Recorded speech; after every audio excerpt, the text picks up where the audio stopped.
সোমবার দক্ষিণ কলকাতায় কালীঘাট মন্দিরে বিক্ষোভের পর এবার মঙ্গলবারও দক্ষিণেশ্বর মন্দিরে পুজো দিতে গিয়ে বিক্ষোভের মুখে পড়লেন মুখ্য নির্বাচন কমিশনার জ্ঞানেশ কুমার। মঙ্গলবার দক্ষিণেশ্বর মন্দিরে প্রবেশের পথে আচমকাই কালো পতাকা দেখিয়ে গো ব্যাক স্লোগান তুলতে দেখা যায় বিক্ষুব্ধ জনতার একাংশদের। ঘটনাকে কেন্দ্র করে মুহূর্তের মধ্যে ছড়িয়ে পড়ে চরম উত্তেজনা। দেখুন, অনেক সাধারণ মানুষের ভোট বাদ গেছে। আমরা মাঠে ময়দানে থেকে জানতে পেরেছি যাদের নাম বাদ গেছে তাদের হয়ে আমাদের লড়াই। আমাদের কোনো আত্মীয় হতে পারে, আপনারও আত্মীয় হতে পারে। তো এর জন্য দায়ী কে? জ্ঞানেশ কুমারকে আমাদের একটা বার্তা পৌঁছানো, ন্যায্য ভোটারের নাম উনি বাদ দিলে উনি সেই মন্দির যান, মসজিদ যান, গির্জায় যান, যেখানেই যান না কেন এরকম বিক্ষোভের সম্মুখীন ওনাকে হতেই হবে। উনি তো সর্বোচ্চ পদে রয়েছেন, তাই ওনার উচিত সাধারণ মানুষের ভোটাধিকার, যাদের ভোট দিয়ে বিগত দিনেও ভোট দিয়েছে, তাদের ভোটাধিকার যাতে নষ্ট না হয় সেটার জন্য ওনার নিজস্ব ব্যবস্থা করা উচিত, নাহলে গদি ছেড়ে চলে যাওয়া উচিত।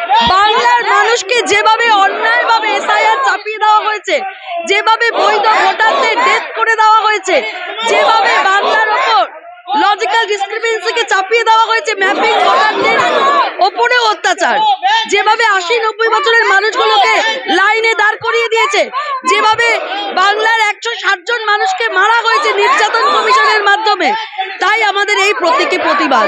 যাদের ভোট নিয়ে সরকার হলো তাদের ভোটের ওপর প্রশ্ন কেন? তবে দ্রুত পরিস্থিতি নিয়ন্ত্রণে আনে পুলিশ। ঘটনাকে কেন্দ্র করে নিরাপত্তার স্বার্থে মুখ্য নির্বাচন কমিশনের চারপাশে বাড়ানো হয় অতিরিক্ত পুলিশ।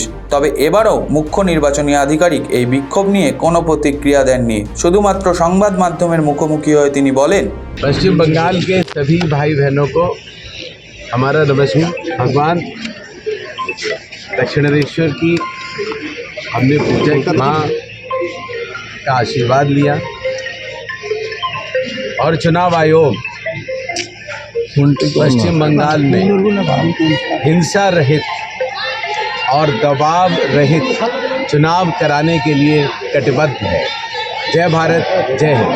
প্রসঙ্গত আসন্ন বিধানসভা নির্বাচনের প্রস্তুতি খতিয়ে দেখতে 3 দিনের পূর্ণাঙ্গ সফরে রাজ্যে এসেছেন মুখ্য নির্বাচন কমিশনার। এই সফরে বিভিন্ন রাজনৈতিক দলের সঙ্গে বৈঠকের পাশাপাশি রাজ্যের একাধিক গুরুত্বপূর্ণ এলাকা পরিদর্শন এবং প্রশাসনিক বৈঠকে অংশ নেওয়ার কর্মসূচি রয়েছে তার।